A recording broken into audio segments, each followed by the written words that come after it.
Welcome to another episode of The Maple Pill. I'm your host, as always, Matt McKeever. We're on episode number 4. So, first of all, I feel like that almost deserves a round of applause because we've been able to make it 4 episodes deep without me being kicked off of YouTube. So, if you're enjoying this so far, smash that like button, hit subscribe if you're new to the channel.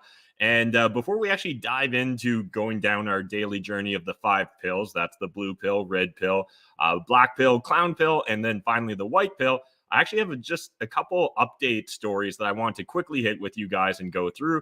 A few of you have been sending me different story suggestions today. Really appreciate that. Really encourage you guys to continue to do that. In fact, on my Discord channel, the Problems and Profits Discord, there's a link in the video description down below. You can actually join our Discord and you'll find a thread there on the Maple Pill. That's where you can just kind of throw any and all stories that you'd like me to consider or you'd love for me to cover. That's one of the best places to do it. But you can also just DM me on Instagram or anywhere else. And really appreciate, I've been getting a lot of follows this week on Instagram, on my Matt McKeever Unfiltered. So I'm assuming you guys are sharing it, or maybe you're finding it through the show. Either way, really appreciate all the follows. But let's jump into a couple of these quick updates. Then we'll get into our blue pill story of the day. So first of all, a few of you suggested that I cover the fact that the U.S. Supreme Court struck down Biden and OSHA's recent mandate for large employers. That was employers with 100 or more employees trying to mandate the vaccines. Really appreciate that suggestion.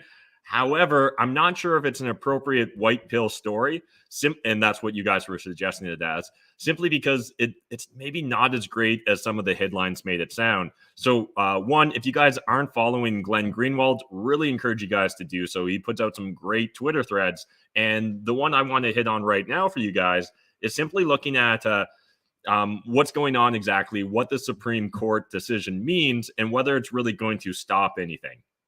So, nothing in today's 6-3 Supreme Court ruling stops Congress from imposing a vaccine mandate for large employers.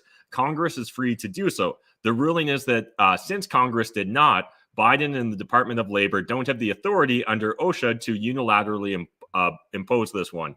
So again, you guys can dive into some of the screen shares he shared here, but I just want to hit upon it. In other words, today's Supreme Court ruling has nothing to do with vaccine mandates or the merits and everything to do with the limits of presidential power to act by decree. So for our American followers or those of you that just like to stay on top of American politics, one, this is still kind of a good thing because at least it's established that Biden's not completely a king yet, or that the president of the United States doesn't have just unilateral powers to do whatever he wants. So that is slightly good, but I'm just not sure if it's deserving of the white pill today. So just wanted to cover that quickly with you guys. And then secondly, wanted to do a follow-up in regards to the truckers and cross-borders, because we covered that yesterday. And there was supposed to be a mandate in place for January 15th that essentially was going to force what it looked like maybe 10, 15, maybe even as high as 20% of truckers to no longer be able to cross the border because they were unvaccinated. So there is an update on this. And again, I'm not positive if this is a white pill story. Let me know your thoughts and your opinions in the comments on this video, because again, I didn't actually see a definitive answer on whether they're actually stopping this or whether they just said we're not going to enforce it on January 15th. So I feel like shenanigans could still abound here. But this first story here is from Global News. And jumping into it, the federal government is backing down from mandating COVID-19 vaccinations for cross-border Canadian truckers just days before the new rule was set to take effect.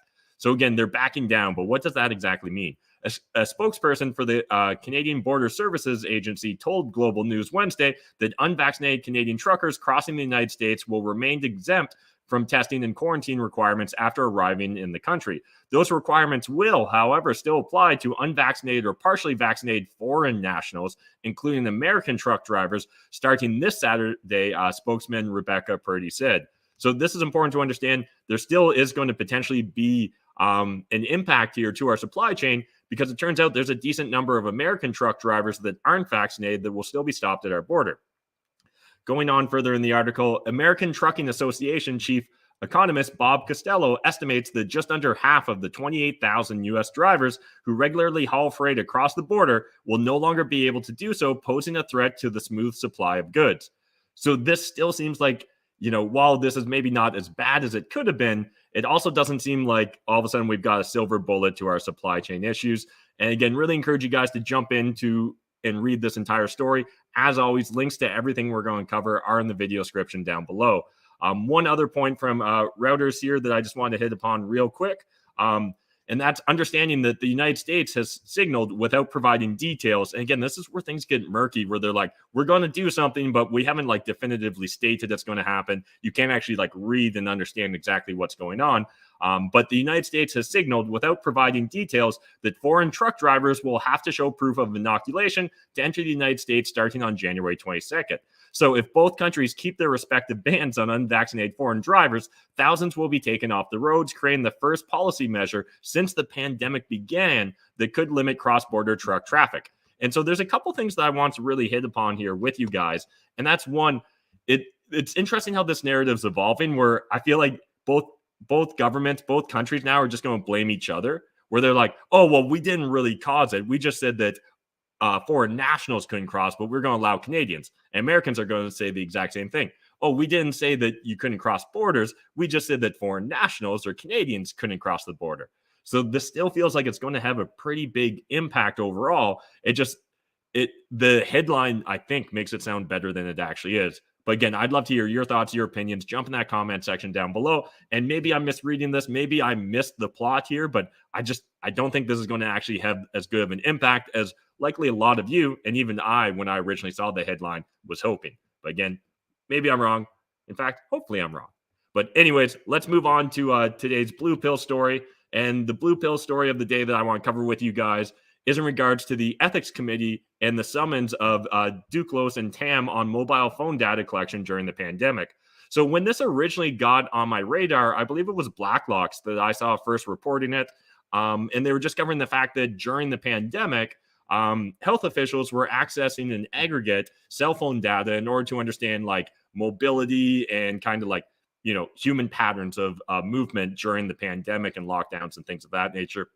Now, it appears that they never really got full permission to do this. They didn't necessarily tell everyone to do this, and we're going to cover this in the story in a second. But one of the things that concerns me about this just in general is I feel like they're going to use our data against us. But again, maybe that's just me being a bit of a conspiracy theorist. Let's jump into this article, though, from the Toronto Star first. So, Ottawa, the House of Commons Ethics Committee is calling on the Health Minister to explain the Public Health Agency of Canada's collection of data from millions of mobile phones to understand travel patterns during the COVID-19 pandemic. During an emergency meeting Thursday, the committee of MPs passed a motion asking Jean-Yves Duclos and Canada's Chief Public Health Officer, Dr. Theresa Tam, to appear before it to answer questions on the policy. Conservatives, Bloc Québécois, and NDP MPs on the committee have raised concerns about the privacy implications of the policy. In December, the Public Health Agency issued a new request for a proposal to track countrywide cell tower-based location data between January 1st, 2019 and May 31st, 2023.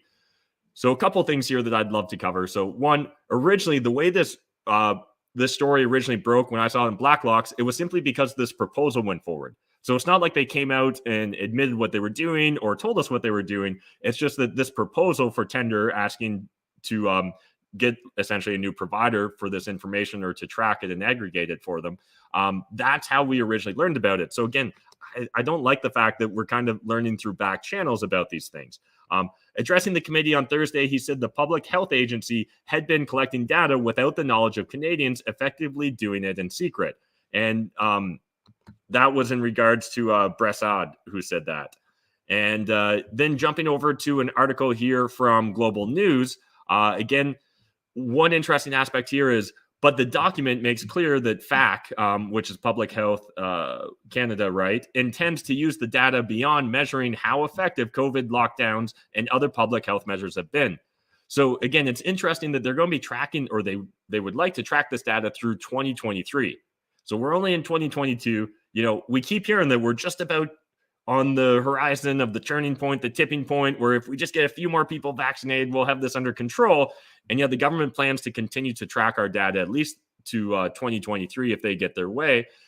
Yeah, I'm not sure how I feel about this. I don't think that this is like the end of the world. In fact, most of the stories today aren't actually really going to get my blood boiling the way I think yesterday's did. But this is still something of mild concern in my opinion. And it's certainly something we shouldn't just become used to, and this is the new normal, that the government gets access to all of our data whenever they'd like it. Again, sometimes we'll see police forces use this, but this is when there's a specific criminal investigation. And my understanding is the moment they're trying to get into specifics, they actually need to, get permission from the courts in order to do so. Whereas right now they're just gathering this in aggregate. And I think the biggest issue that I and a lot of other people that are concerned about privacy have about this is, how do we know for sure that this is only aggregate data and they're not getting access to specific data? Because, we've seen in the past with things like the NSA in the United States, where the moment they start to get access to some of this data, all of a sudden it seems like they get access to all the data. And we just have to hope that they're good actors in regards to this. I would hate for this to become a precedent without us at least choosing as a society to make it so. But that's essentially it for today's blue pill story. Moving on to the red pill story. This one here is essentially we're going to be covering Canada's spy agency recently warned about foreign actors and their ability to influence politicians and their desire to influence politicians. Now, I'm going to go down just a little bit of a rabbit hole here that expands beyond this initial story, but this is simply because I found that so many Canadians are truly ignorant to what's going on with the CCP and with the United Workers Front. And this is really concerning in my opinion because it has huge consequences long-term, not only to our society and our democracy, but to everything. And so I hope by the end of this kind of rambling rant, after I cover the story, you guys will understand. I've got a great book recommendation for you as well. But let's first cover this story before I go down any rabbit holes. So Canada's spy agency for the first time is warning individual MPs and senators from all major parties about influence operations being carried out by China and other adversarial states. I really kind of think it's mainly China we need to worry about, but again, it's good to be warned about everyone. The Canadian Security Intelligence Services, CISA, has become increasingly alarmed about efforts by China and its agents of influence to covertly cultivate relationships with elected officials to gain sway over parliamentary debates and government decision making. So it's not, this in theory shouldn't be news to any of us that other governments want to have influence on other governments. However, again, it's really concerning when I talk to my fellow Canadians, how little we seem to, in general, understand about what's going on. Another quote here from the article: "It certainly was in reference to China," he said. However, the MP noted that officials also discussed threats from Iran after he raised concerns. They also told him to be aware of how China uses proxies or business lobbyists. And this is a really big aspect of what's going on in regards to the CCP and their influence over Canada, over Canadian businesses, and over Canadian politicians in particular. There's a lot of money involved in this, and there's a lot at stake, and we should definitely not be willfully blind to what's going on. Last summer, a month before the federal election campaign was called, CSIS released a primer on foreign interference that included details on the ways hostile actors tried to manipulate Canadians. It said this is different from normal diplomatic conduct in that it's clandestine or deceptive and includes efforts such as exploitative relationships, gifts, free travel, blackmail, bribes, disinformation, cyber attacks, and espionage. And again, I think a lot of people think, oh, we're in Canada, like that stuff doesn't happen. That happens on the world stage, and that's only with, the United States or Russia or China. Who's going to want to come in here into Canada? Well, one of my biggest concerns is that, if we continue just to ignore what's going on here in Canada and we don't start to implement stronger policies to protect us from that influence from the CCP and the Workers' Front organizations, that we're going to end up becoming a proxy battle state, maybe not unlike what we've seen happen, unfortunately, to a lot of the border countries with Russia, right? Think of the Ukraine, think of even what's going on in Kazakhstan right now, or in Afghanistan in the past. In Canada, as elsewhere, Chinese diplomats and agents of the United Front, which is in charge of burnishing China's image abroad and managing the Chinese diaspora, are active in the Chinese Canadian community and student associations, including the establishment of the Confucius Institutes at universities that offer language instruction, but are accused of reinforcing Beijing's positions on issues. Again, I really encourage you guys, don't let this just be the end of your discovery about what's going on here. Go do your own due diligence. There's actually a lot of information out there about it. And just kind of tying into that, earlier today, I saw this pop up on my Twitter feed. So just thought I'd throw it in the link in the video description down below so you guys can dive into this thread as well. But Hannah here was saying, if you follow Chinese media, you will learn that the Trudeau Foundation partnered with Niu Gensheng long before it was ever reported in 2016, before the cash fundraisers, before the $1 million CCP donations. This is when we were sold. So essentially, this refers to a 2014 article, I believe it was, 2014 event that was released in a 2015 article. Again, I'll leave you guys to go down your own rabbit hole on this, but just wanted to highlight it to you. But what I really want to point out is if you're not following Sam Cooper, if you haven't read Sam Cooper's book, Willful Blindness, I think this is a great introduction into what's going on here in Canada, because I'll be honest, I was very naive about what was going on until I read Sam Cooper's book. And again, for those of you that are maybe like, I don't know if this impacts me, I don't know if I want to go down this rabbit hole, the reason this was introduced to me was actually to do with the real estate market here in Canada. So Sam's book he did an amazing job of, and this is, a collection of, I believe, almost like a decade's worth of work for him of researching and articles and various aspects, but essentially tying not only the CCP, the United Front, and in addition, tying it into what's going on with Canadian real estate, what's going on particularly in BC, as well as to a lesser extent in the GTA, with casinos, with the opioid crisis, with organized crime, with the triads. It's actually wild once you start to pull on this thread. And Sam actually has a lot of great threads on Twitter that I'd encourage you guys just to dive into. I actually forgot to link to his Twitter account in the video description down below. So just go find him, Sam Cooper. He's got the blue check mark, and really encourage you guys to expose yourself at least to a little bit about this, because every now and then this maybe pops up in the mainstream or corporate press, but it never does it justice, in my opinion. I think Sam's book is a great introduction. If you're looking for additional book recommendations, also Claws of the Panda is another great book that I've just been reading and just about to wrap up. And there is a link in the video description down below to an Amazon affiliate link that will lead you to Willful Blindness. And again, really encourage you guys to read this book. This book is the second most given away book by myself. So Early Retirement Extreme, you guys that maybe have followed me in my financial independence days, teaching you guys about real estate investing and how to build your own financial fortress of solitude.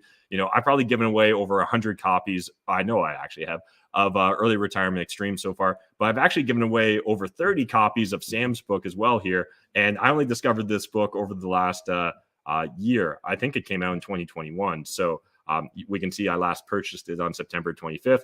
I'm pretty sure I purchased it on 3 different occasions. One time I bought like 20 books at once. So again, really encourage you guys to, do your own research, dive into this, read Sam's book. It's fantastic. I can't speak highly enough about it. But let's move on from our red pill story now into the black pill story. And again, this is a story that if I dwell on it too much, I'm going to really get my blood boiling and my blood pressure is going to go up. But essentially, we're going to cover Prince Andrew and what's recently been the news about him losing his military affiliations as well as his royal patronages amid the sex abuse lawsuit. So there's a lot to actually unwind here in regards to him, his relationship with Epstein, and all that. We're only going to really skim the surface here, but at least I want to highlight it for you guys. Encourage you again to go on your own due diligence and do your own research and dive into getting a firmer understanding of what's going on here. But Prince Andrew, and I think this article is from the CBC. Prince Andrew has been stripped of his honorary military roles as the growing furor over allegations that he sexually abused a teenage girl trafficked by the late financier Jeffrey Epstein threatened to taint the House of Windsor. He will also no longer use his title, His Royal Highness, in official settings, British media said. The decision is an effort to insulate the monarchy from the fallout from potentially years of sordid headlines as Andrew vows to fight a lawsuit filed by an American woman, Virginia Giuffre, who alleges she was forced to have sex with the prince when she was 17. A New York judge on Wednesday rejected Andrew's efforts to have the suit dismissed, increasing the chances that he will have to testify in the case if it goes to trial. I really hope he does testify. My personal opinion is I think he's going to do a terrible job of testifying in his own defense. If you guys have watched some of his past interviews, particularly that notorious one in 2019, I'm pretty sure that's the one where he claimed he doesn't sweat and he's got a sweat gland issue. It's hard to not feel like he literally thinks he's just a step above all this, and that this is just like, beyond what he should have to deal with. And it's very frustrating to see it be dismissed so nonchalantly. Going on in the story, though, with the Queen's approval and agreement, the Duke of York's military affiliations and royal patronages have been returned to the Queen. The palace said, using the prince's formal title, the Duke of York will continue not to undertake any public duties and is defending the case as a private citizen. So this is interesting, in my opinion. I don't know if there's a precedent of this sort of stuff happening before, but this definitely feels like it's maybe an indication that they're less than certain he's going to come out squeaky clean from all this. And again, innocent until proven guilty, but there definitely appears to be a lot of smoke, and it, at least I suspect that there's a fire there. This move came after more than 150 veterans serving members of the armed forces asked the Queen to strip her second son of his military title, saying he had failed to live up to the very high standards of probity, honesty, and honorable conduct that are expected of British officers. We understand that he is your son, but we write to you in your capacity as head of state and as commander-in-chief of the Army, Navy, and Air Forces. They wrote in a letter released by Republic, a pressure group that campaigns for an end to the monarchy. And I could go down a whole tangent here. I remember right after I quit my day job in 2016, I was looking to network and just meet new people. And I went on to Kijiji and like the local meetups and things like that they had at the time. And there was actually like a monarchy society that met up once a week here in London, Ontario, where they just get together and talk about the monarchy and stuff. I was like, people don't actually give a fuck about the monarchy, do they? Like, I thought that was one of those things where we're like, oh, it's probably going to be too much hassle to dismantle it. So we kind of allow it to continue, but like, we don't actually give a fuck. And it turns out that I'm wrong. A lot of people seem to care about the monarchy. A lot of people seem to care about the Queen and her offspring and things of that nature. It blows my mind that you'd want to put someone up on a pedestal simply because of their biological pedigree, that they were born into a certain family. I hope that maybe this actually helps destroy their standing in public, or further destroys and erodes it, because I think it's fucking gross, personally. But I'd love to get your thoughts, your opinions. If you think I'm missing the mark on this, let me know in the comment section. Maybe that's just the Irishman in me, or the Irish heritage, that really is displeased with everything monarch and Queen related. But these steps could have been taken at any time in the past 11 years. Please do not leave it any longer. I think this is a really important point as well. Why did it take so long? Why wasn't it until we knew for certain that this trial was going to proceed in civil court in the United States that finally they decided to actually, take a step back from Prince Andrew? The prince stepped back from public duties in 2019 after a disastrous BBC interview in which he tried to justify his association with the pair and failed to show empathy for Epstein's victims. But he managed to cling to his military titles and patronages until Wednesday's ruling made Andrew's position untenable. On Wednesday, U.S. District Judge Louis A. Kaplan rejected Andrew's request to dismiss the lawsuit before trial. Lawyers for the prince had argued the terms of a 2009 settlement between Giuffre and Epstein barred her from suing anyone else associated with the case. Kaplan stressed that he wasn't ruling on the truth of the allegations against Andrew. And it is important, again, as I mentioned, everyone should be considered innocent until proven guilty. But yeah, that these people are disgusting. One last quote here from this CBC article. But now the issue is that he can make it much worse for the royal family when he has to get into detail of what he was alleged to have done with a 17-year-old girl, which the public, whether it was lawful or not, are going to think was morally reprehensible. Yep, morally reprehensible. I agree with that. But don't let your exposure to everything Epstein in there. In fact, recently, the Martyr Made podcast, Daryl Cooper, did a fantastic part 1 series, really breaking down Epstein's background. This is something that rarely gets covered, in my opinion, and certainly the potential for him to be essentially an intelligence asset. Again, you'll find only in the darkest corners of the internet any sort of real talk about this. This is an amazing podcast. If you're interested in learning more about what's going on, I really encourage you to go join the Martyr Made Substack. But this one's actually in front of the paywall, so you can listen to part 1 for free. And just to give you kind of a snippet here, in this and the next episode, I will go over the evidence that the notorious child trafficker Jeffrey Epstein was a foreign intelligence agent. The follow-up episode will be a little too spicy for public release, so it will be available in about a week for paid subscribers only. So again, if you want to dive a little bit deeper into understanding like how, like WTF, were these people able to get away with this for so long? Well, it's probably because I think we all know this at this point in time. They've got some really powerful allies, but not only that, like it's not just that they happen to know some rich people that could cover shit up. It's that they seem to be really integrated with a lot of powerful families, a lot of powerful leaders and founders of companies, as well as in a lot of intelligence circles. And again, I found this really illuminating and really gave me a better understanding of how something like this could continue so long. Because again, when I first kind of heard about Epstein a handful of years ago, it was one of those things where, you know, you hear someone talk about, you know, a sex island with children and stuff like that, and you're like, what? You sound crazy, man. And it turns out that no, all those people that were telling us this for years or decades, they actually pretty much knew exactly what was going on. And let's move on to something a little bit less disgusting and go into our clown story of the day. And what I just wanted to cover here real quick, this is an article from Zero Hedge, but you'll also find it in The Province, and I've got a link to The Province's article as well, and a few other news outlets. But essentially, 270 angry scientists cite mainstream media fact checkers in open letter urging Spotify to censor Joe Rogan. If you guys haven't been paying attention to Joe Rogan, if somehow, you know, you've been living under a rock and you literally think of him just as the Fear Factor guy or stand-up comedian, I think you're doing yourself a wild disservice. I would really encourage you to start listening to at least a handful of his podcasts. The one with Robert Malone, I think, is great. He's also had on a lot of other experts recently that have, you know, varying opinions in regards to COVID-19, the pandemic, the Wuhan lab leak, all those different factors. And again, and in addition to that, I'd also encourage you to go listen to some of the recent episodes on the Lex Friedman podcast.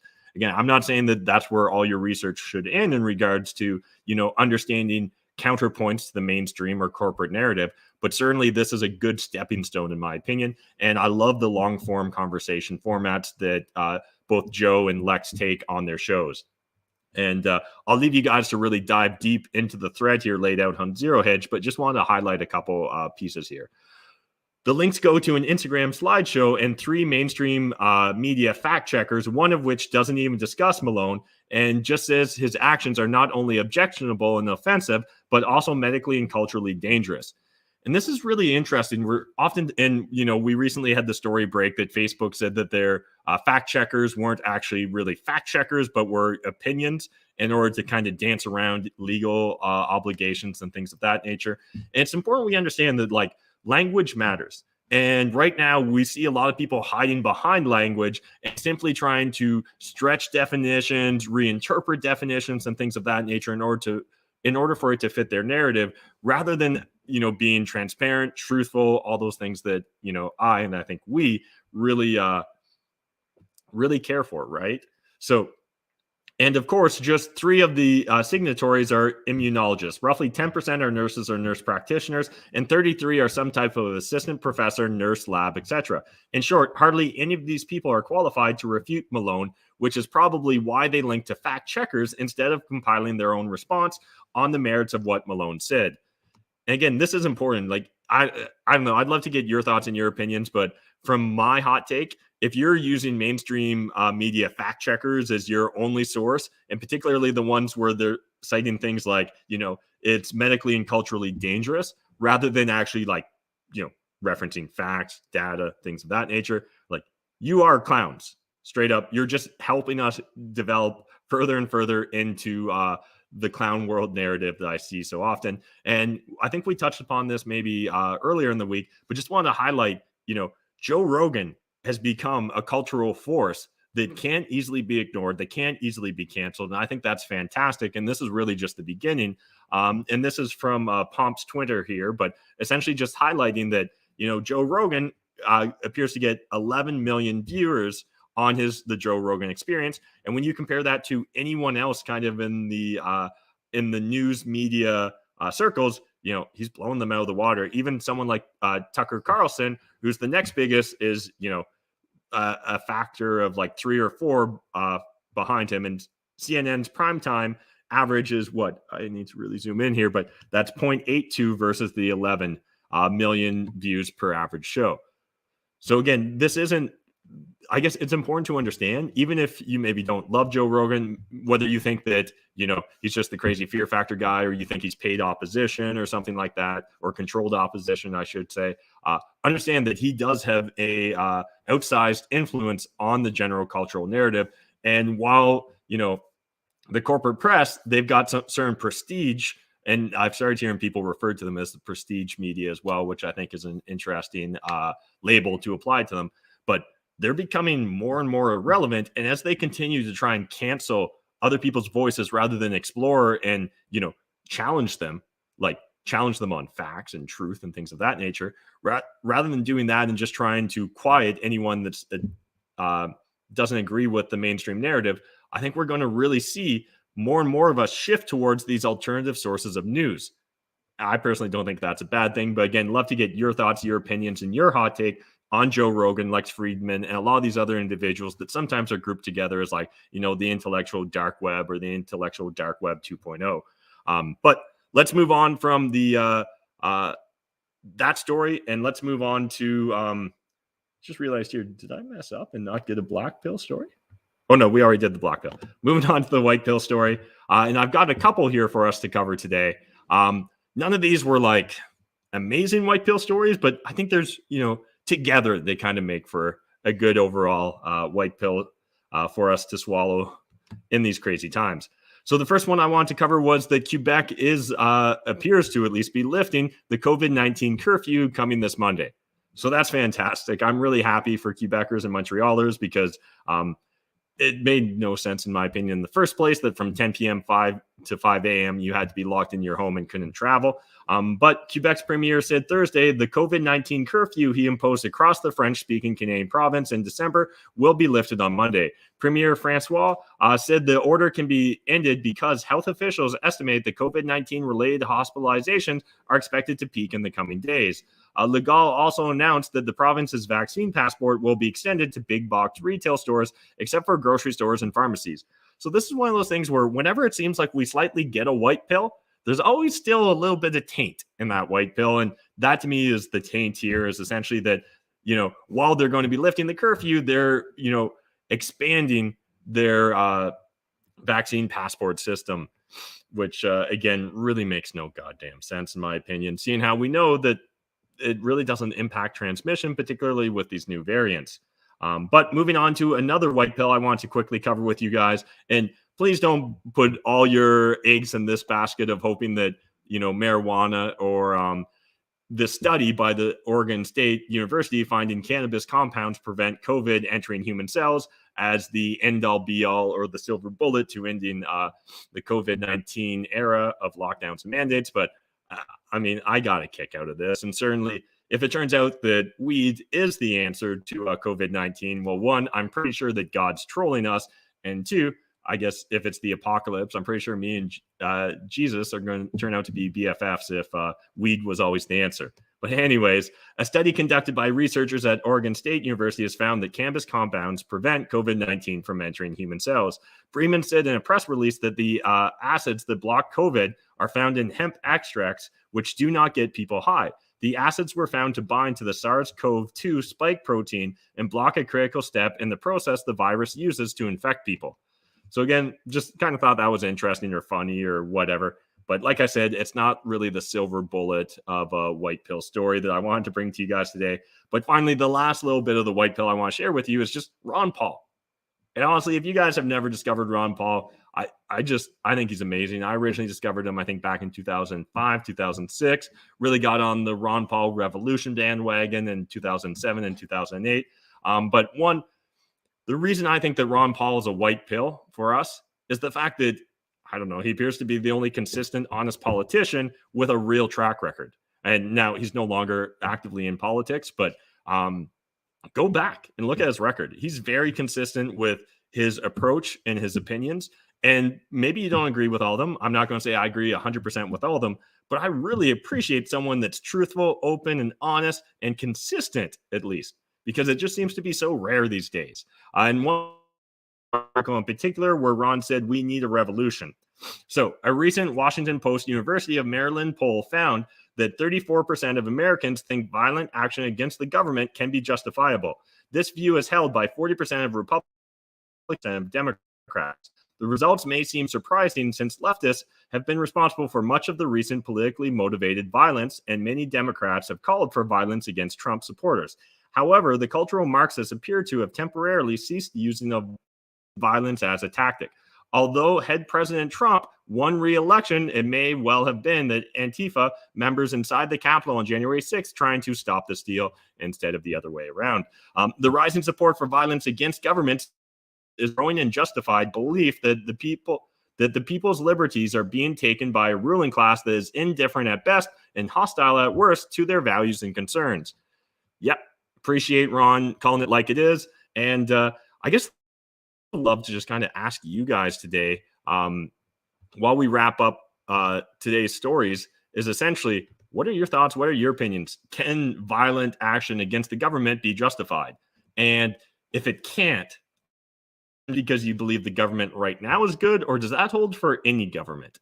You know, for example, if you found yourself in 1939 Nazi Germany, or if you found yourself today, you know, in China governed by the CCP, or if you found yourself in Russia at almost any point in time in Russia's history, I guess, do you believe that it could be justified for the people to stand up to their government? And honestly, I understand how it probably seems like an extreme view. I understand why a lot of people would probably be uncomfortable saying yes to it. But like, my principles tell me yes. It can be justified against anybody that is a bad actor, that's doing evil, that's causing real trouble. And again, that's not to say that it's something that should be done lightly, but to think that it's something that could never be justified also seems incongruent, I guess, with my worldviews. So before we wrap up, though, let's go through the meme of the day, because I do want to kind of leave you guys with a smile most of these times. Then we'll get into the chat quick. So if you got any hot takes, jump in the chat quick, and I'll try and cover them. But this is another one from Luke, who from We Are Change, and I just thought this was hilarious. So people that just logged on to watch cat videos on the internet, there's meme lords and the official COVID-19 narrative getting the shit kicked out of it. And this is obviously a screenshot from Goodfellas, one of my absolute favorite movies of all time. I would say Fight Club and Goodfellas. Those are always neck and neck for my favorite movies of all time. I'd love to hear, what are your favorite movies of all time? What are your favorite memes of all time? And again, if you join the Problems or Profits Discord, I think I've got it right here. You can always jump in and share your thoughts and your hot takes. And so right here, we've got the new channel on Problems or Profits server, where the Welcome to the Maple Pill. So again, jump in, share your stories, share your opinions on any of these episodes of the Maple Pill. I'd really appreciate it. And as always, it's great getting to understand where you guys are coming from. So let's quickly go through the chat before we wrap up today. So we had Bang asking, are they doing the trucker mandate now or not? Yeah, we covered that at the start of today's show, and it seems like sort of. You know, they're not doing it exactly the way they told us they were going to do it, but it seems like by January 22nd, it's going to end up having the same end result. So if anything, we just had a slight delay in when our supply chain's really going to start to have more pressure applied to it, I guess. We've got Danny here. China gives no fucks. I agree with you, Danny. Danny followed that up with, people have no idea how much they try to influence the business and political world. Absolutely agree. And again, 5 years ago, I was completely naive to this. It's really only been over the last 2 years that I really started diving deep and getting a firmer understanding of this. And books like Sam Cooper's Willful, Blindness really helped bring to light all that's going on in this country that's really unfortunate and truly unacceptable. And so much stuff gets swept under the rug. Remember that story about those Winnipeg scientists that just disappeared at the start of the pandemic? Yeah. That should really still be concerning all of us as well. Tara said, I have always felt the same way as you, Matt. I've never understood why people engage themselves with and worship the monarchy. Good. I'm glad to hear I'm not the only Canadian that could completely do without the monarchy. Danny said, how did Prince Andrew think he was going to go? Playing around with one of Epstein's girls and thought that being a royal would allow him to not get in shit. Yeah. And I think this really just shows the mentality behind a lot of these people. And in fact, I think it's important to understand that if we didn't live in the internet era, if we didn't live with, the ability to easily document things with cell phones, a lot more shenanigans would continue to be going on. And I still can't help but wonder if we're just getting exposed to the tip of the iceberg in regards to some of these pedophile rings, some of these, people in power that not only abuse their power, but abuse weaker parties as well, essentially at their own whims.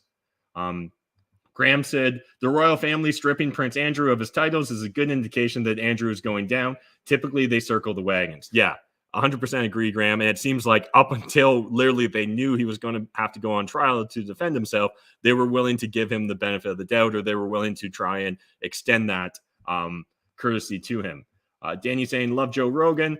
And Peter here jumped in. What's up, Peter? That's why I haven't got it yet. All the ganja protecting me. Yeah, maybe it turns out that being a stoner was really just the secret to getting through COVID-19. Again, I'm not saying you should actually depend upon that. That seems like a foolish approach, but it is kind of at least a white pill story for us to cover. And maybe down the road, they will be able to use this to some effect in order to help slow the spread, help reduce transmission, things of that nature. Those things that the vaccine originally told us was going to do. Tara said, it absolutely can, at a bare minimum of even just self-defense.